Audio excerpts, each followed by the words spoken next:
Dites-nous dans les commentaires comment vous vous sentez pendant que vous écoutez cet épisode, c'est vraiment important. Bref, autre chose qui est réellement important, c'est la guerre, et je crois que Franck, tu souhaites nous en parler.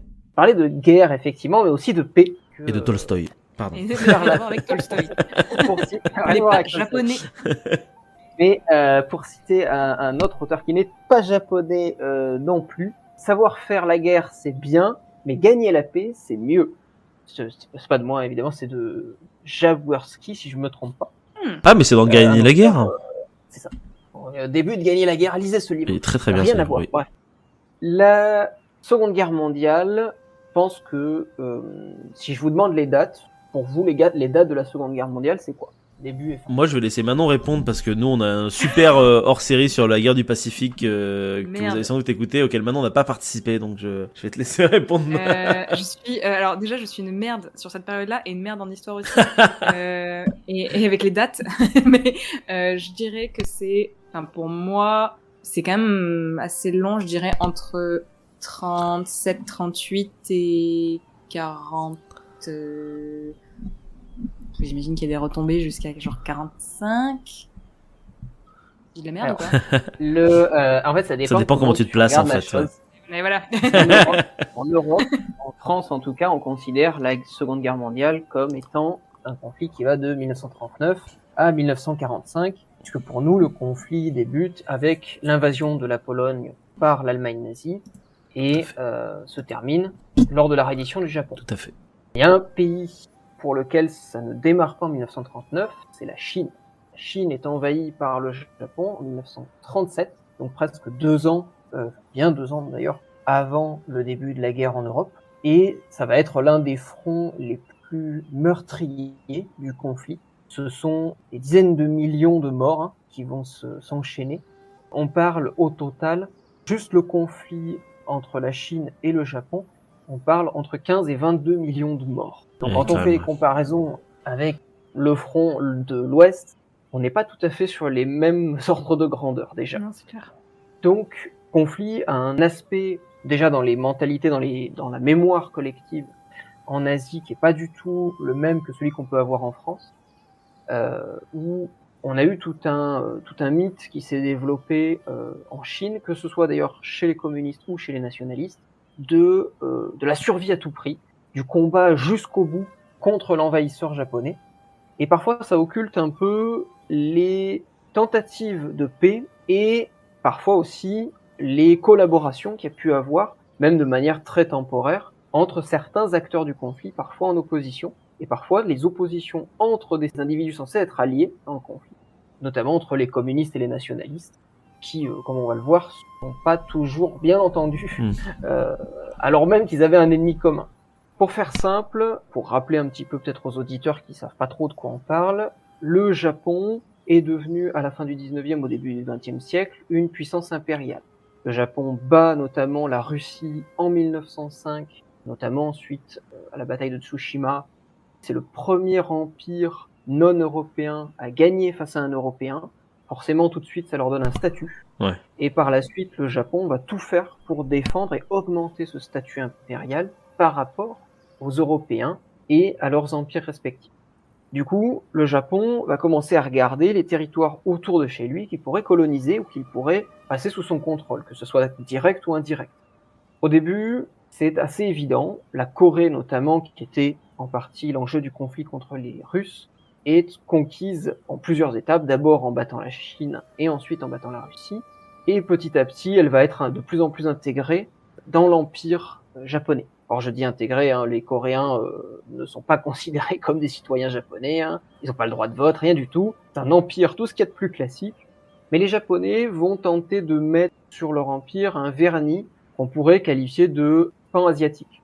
C'est-à-dire que l'idée est de montrer qu'ils sont là pour lutter contre les Européens, contre l'envahisseur, en libérant les peuples locaux et au passage en leur expliquant comment faire. Et si possible en exploitant leur économie au passage, quand même faut pas déconner, rien n'est gratuit. On est sur une puissance qui, à ce moment-là, cherche à démontrer ses capacités. La Première Guerre mondiale se passe dans le camp de l'entente. On oublie aussi souvent que la Chine et le Japon sont tous les deux membres de l'entente contre les puissances centrales. La différence entre les deux, c'est que la Chine à ce moment-là est extrêmement divisée entre tout un tas de seigneurs de guerre. Elle a une représentation diplomatique qui est quasi inexistante et surtout particulièrement inécoutée. Le Japon, quant à lui, va réussir à s'emparer de quelques territoires pacifiques de l'Allemagne, même au détriment d'ailleurs de la Chine. Et à partir de ce moment-là, va se développer au Japon de plus en plus une pensée militariste. Alors cette pensée, elle vient pas de nulle part, elle est en partie liée au fait qu'à la fin de la Première Guerre mondiale, les Américains notamment vont refuser, et aussi les autres puissances, pas que les Américains, mais notamment en partie les Américains vont refuser un morceau de texte que les Japonais souhaitent faire intégrer au traité de paix qui revendique l'égalité de toutes les races humaines. Oh. Parce qu'à l'époque, on parle de race encore. On n'est pas... D'ailleurs, certains pays l'évoquent toujours, mais c'est trop le sujet ici. Et pour faire simple, les Japonais se prennent une douche froide, les Américains leur expliquant gentiment que non. On rappelle qu'on est au début du XXe siècle aux États-Unis. Hein. Le président Wilson, qui est le président qui est présent à la signature du traité de paix, a invité le Ku Klux Klan à diffuser un film à la Maison Blanche. Ok, ouais. C'est pas une blague. Hein. Allez regarder le background du président Wilson. On est très très loin de l'idéaliste sympathique. Mais comme on se concentre ici sur le Japon, on va surtout s'intéresser à la suite de son histoire. Le Japon, du coup, est quand même assez frustré par ce refus, et ils vont quand même se rendre compte aussi très rapidement que dans leur expansion impériale, dans le jeu de puissance dans lequel ils veulent rentrer, ben, ils sont bloqués. Parce que la Corée, ils s'en sont emparés, mais autour d'eux, il n'y a plus aucune option. Tous les pays d'Asie du Sud-Est qu'on connaît aujourd'hui, l'Indonésie, le Vietnam, tout ça, sont tous occupés par des puissances européennes. La France, les Pays-Bas, le Royaume-Uni et les Philippines par les États-Unis. Donc le Japon est bloqué dans sa sphère géographique et les impérialistes japonais vont donc devoir faire des choix stratégiques. S'ils veulent s'étendre, ça sera forcément par la guerre, mais contre qui ? Le choix que le Japon va faire, à l'époque il est plutôt évident, il est contre la seule puissance locale qui n'a pas réellement de capacité globale, c'est-à-dire la Chine. Comme on l'a dit, la Chine, elle est encore dans un modèle de seigneur de guerre, même si les nationalistes de Kuomintang se sont petit à petit imposés, ils sont loin de former un front unifié. Les Japonais en profitent en 1931 pour s'emparer de la Mandchourie.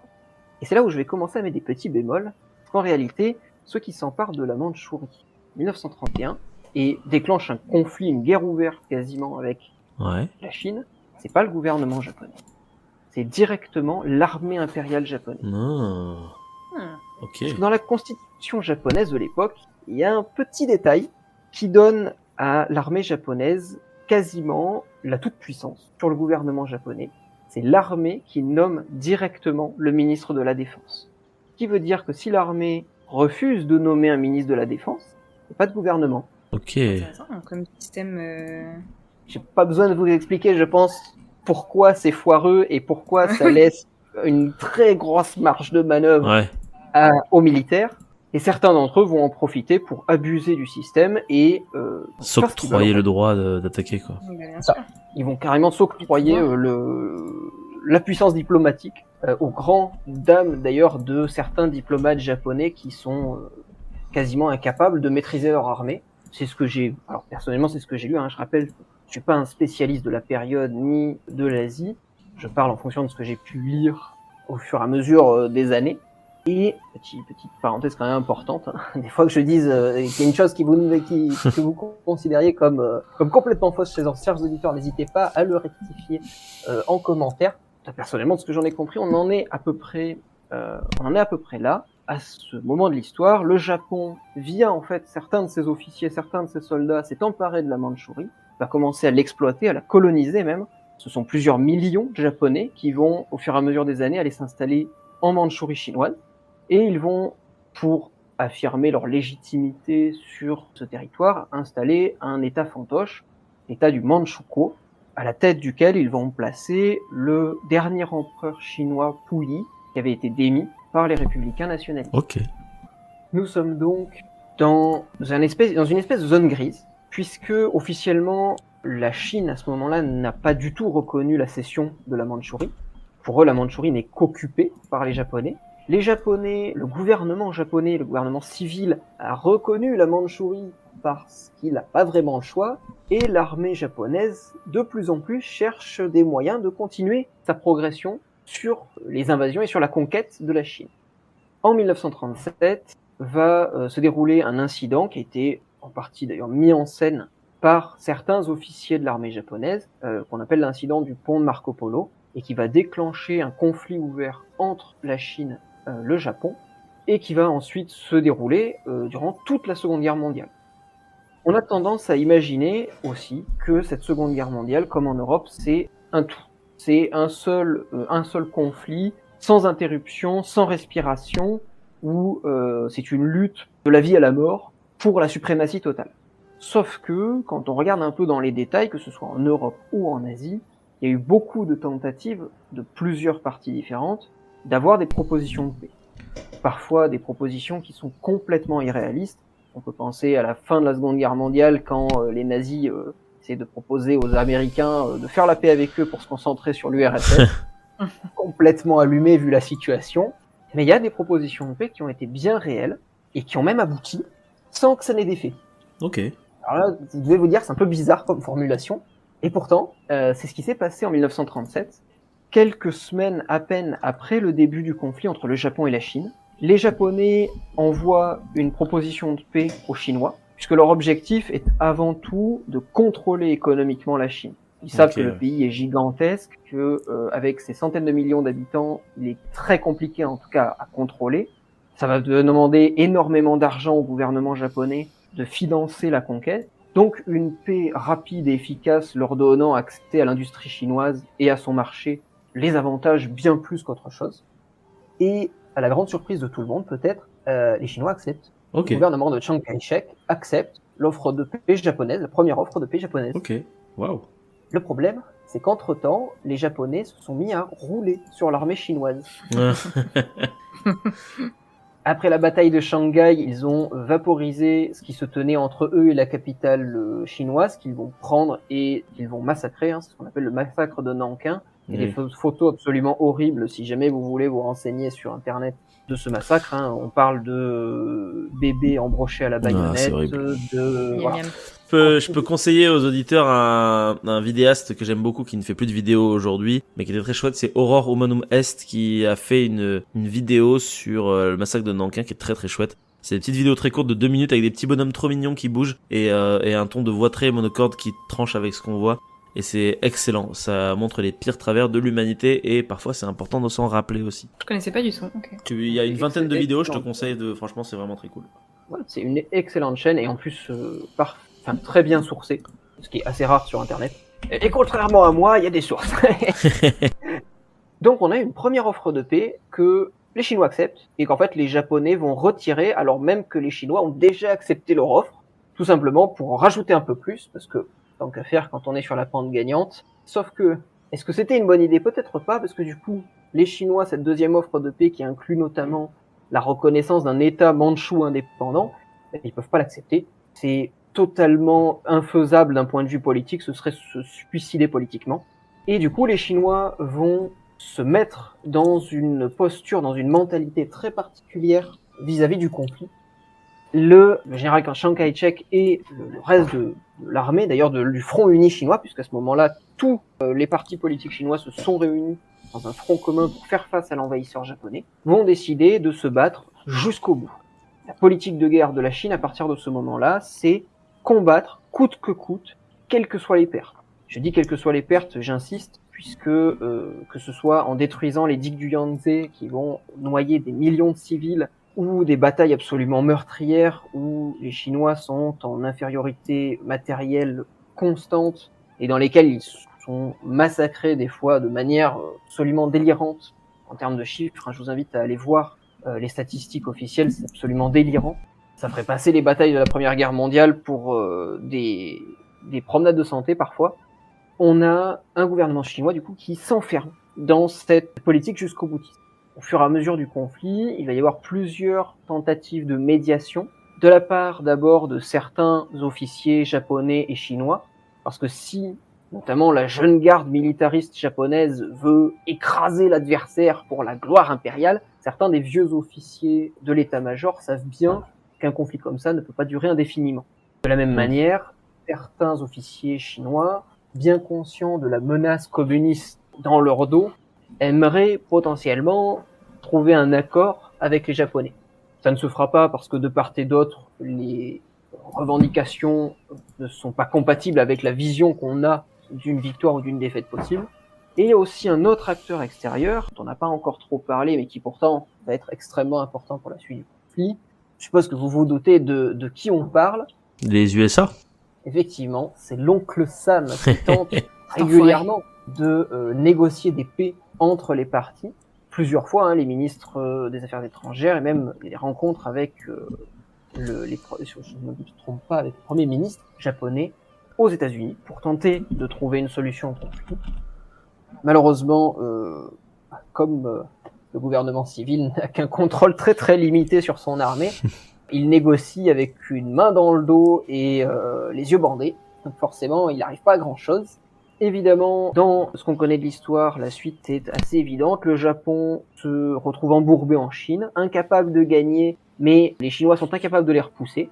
Bloqués comme ils le sont, certains officiers de l'armée japonaise tentent de déclencher un conflit avec les Russes. C'est ce qui donne lieu à la bataille de Khalkhin-Gol, dans laquelle les Japonais se font rouler dessus au sens littéral par les tanks de l'armée rouge, menés par celui qui deviendra bientôt le maréchal Zhukov, qui est largement mieux préparé que les Japonais et qui possède des doctrines stratégiques largement plus efficaces.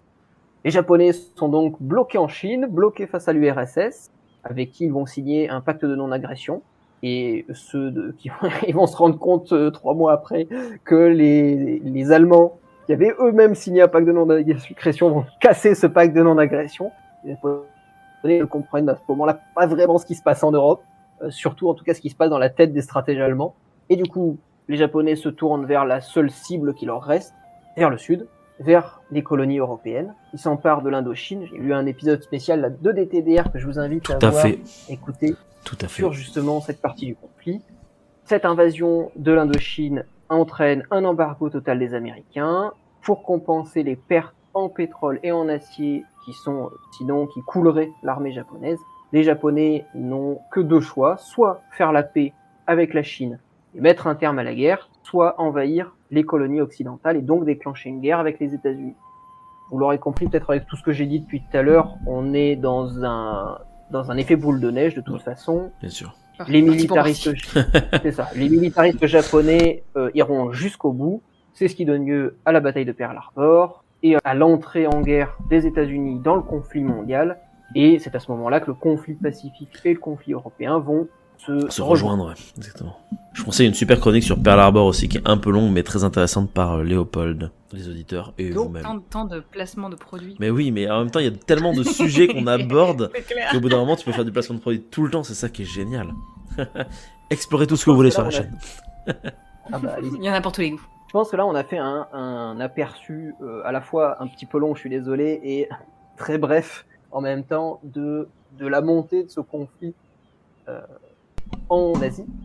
Et en fait, ce qui m'a intéressé ici, c'est de voir qu'il y a eu plusieurs tentatives quand même de paix dans les parties qui auraient drastiquement pu changer l'équilibre des forces, non seulement en Asie, mais dans le monde entier.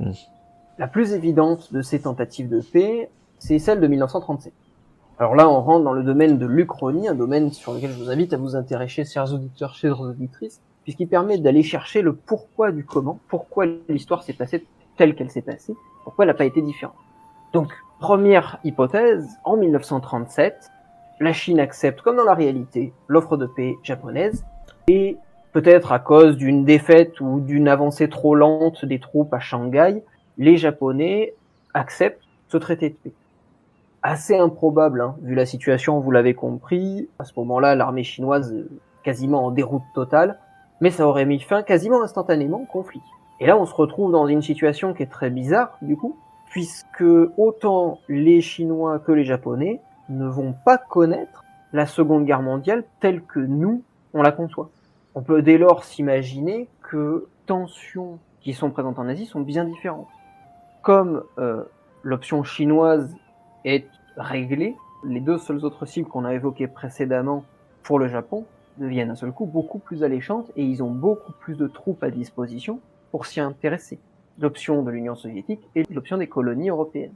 La question se pose quand même, est-ce que, si ce traité de paix avait été accepté, est-ce que le Japon, en partie poussé par ses officiers sur le terrain, ses officiers très militaristes sur le terrain, ne serait pas retourné dans un autre conflit avec la Chine, ne serait-ce que 2 ou 3 ans plus tard, déclenchant par là même une chaîne d'événements proche à celle qu'on connaît. Il y a beaucoup de possibilités. On pourrait voir un Japon tenter de regrouper ses troupes pour se lancer contre l'Union soviétique en même temps que l'Allemagne, ce qui aurait mis beaucoup plus de stress et beaucoup plus de pression sur l'Union soviétique.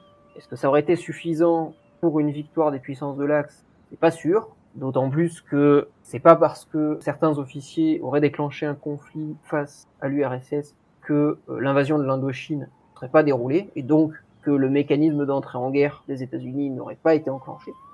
Donc il y a beaucoup d'options, et ça donne beaucoup vous voyez, de chaque petit élément qu'on évoque, à chaque fois ça ouvre des dizaines de pistes sur oui, comment, pourquoi.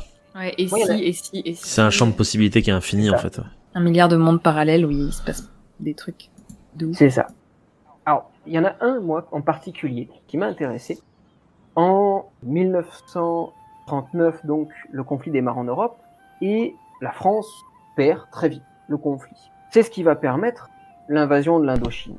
Mais dans le cas où la France ne perd pas le conflit, voire même, comme on pourrait l'imaginer, que la France gagne le conflit, ce qui n'est pas du tout irréaliste, hein, contrairement à ce que certains auditeurs ou auditrices pourraient penser. L'Allemagne en 1939 est très très loin d'être invincible. Mais mettons que ce conflit, d'une manière ou d'une autre, en Europe, ne se déroule pas. On arrive donc en 1938, 1939, 1940, et l'Indochine n'est pas envahie par les Japonais, qui ne vont pas se mettre à dos d'un seul coup la totalité des puissances occidentales, qui n'ont plus d'adversaires en Europe, qui donc pourraient se retourner contre eux. Mais dans ces cas-là, que faire? Imaginez, vous êtes à la place du gouvernement japonais de l'époque. Vous êtes dans une situation en Chine qui est inextricable. Certes, vous avez le dessus parce que votre armée est mieux équipée, mais vous avez en face de vous des millions, des dizaines de millions de soldats qui iront se battre, même parfois s'ils n'ont pas de balles dans leur fusil. Dans le même temps, vous avez des officiers un petit peu trop ambitieux qui vont déclencher des conflits frontaliers avec l'URSS, une puissance qui, ici, n'est pas en guerre avec l'Allemagne nazie et qui ne risque plus de conflit en Europe. Ce qui veut dire qu'elle peut retourner toute son attention sur vous. Je vous laisse imaginer la situation un peu tendue dans les cabinets de guerre de l'état-major japonais, de se dire qu'on va être en guerre contre et la Chine et l'URSS, c'est-à-dire les deux nations les plus peuplées de la planète à l'époque, et avec les armées parmi les plus grandes de l'époque. De quoi suer légèrement. Et du coup, la question, ce serait, et si, dans cette situation, le Japon, ou plutôt le gouvernement japonais, avait accepté une médiation américaine et avait accepté de faire la paix avec la Chine? Ça peut paraître un peu aberrant, et ça l'est, hein, le scénario n'est pas tout à fait réaliste. De ce qu'on en sait des stratégies du Kuomintang en Chine, ils auraient sans doute préféré attendre une intervention étrangère, quitte à ce que ça soit l'URSS, pour définitivement écraser le Japon, comme ça a été le cas dans la réalité. Mais il y a des petits éléments qui pourraient montrer que dans une réalité alternative où le Japon se retrouverait dans cette situation quasiment enfermé dans un coin, où il pourrait avoir l'oreille des nationalistes chinois, puisque en 1939, en 1940 surtout, entre les communistes et les nationalistes chinois, se déclenche une série de petites batailles, de petites escarmouches, qui vont mettre un grand froid dans l'alliance contre les Japonais. Potentiellement de quoi être exploité autant par les Américains que par les Japonais pour mettre un terme au conflit et éviter que l'URSS n'en profite pour envahir la moitié de l'Asie. Parce qu'évidemment, nos amis les Américains, ce qui les intéresse avant tout, c'est pas le bonheur des Chinois, c'est surtout d'empêcher la progression du communisme à l'échelle internationale.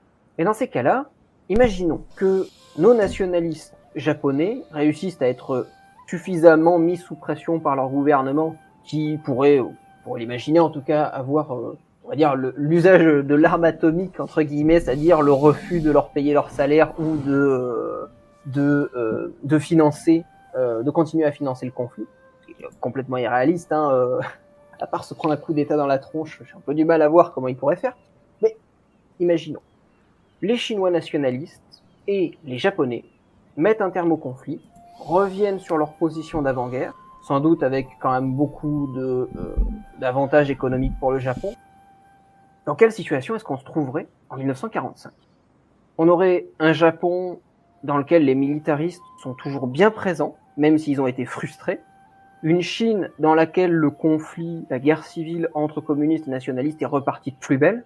Mais la différence avec la réalité, c'est que nos communistes chinois, ils sont dans une situation qui ici est bien plus délicate. Parce qu'à la fin de la Seconde Guerre mondiale, quand l'URSS balaye les troupes japonaises en Mandchourie, elle va laisser tout un tas de matériel et de positions stratégiques aux communistes chinois, qui vont en profiter petit à petit pour grignoter les positions nationalistes. Et c'est ce contrôle de la Mandchourie qui va permettre aux communistes de gagner la guerre civile en Chine. Sans le contrôle de la Mandchourie, ici toujours un état fantoche du Japon, les communistes chinois pourraient même très bien perdre la guerre civile. On se retrouverait donc dans une situation où la guerre froide n'aurait pas 2 participants, mais potentiellement 3 ou 4.